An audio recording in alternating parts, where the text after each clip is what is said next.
Loading media and ribbon in the ZT-230 printer. Lift the media door.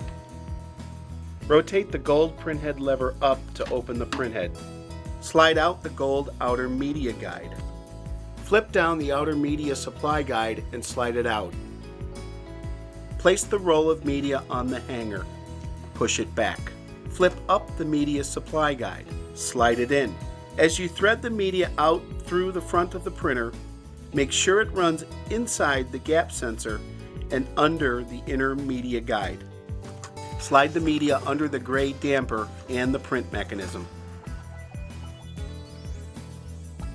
Slide the gold outer media guide in until it touches the edge of the media. Place an empty ribbon core on the ribbon take-up spindle. Push the core back as far as it will go.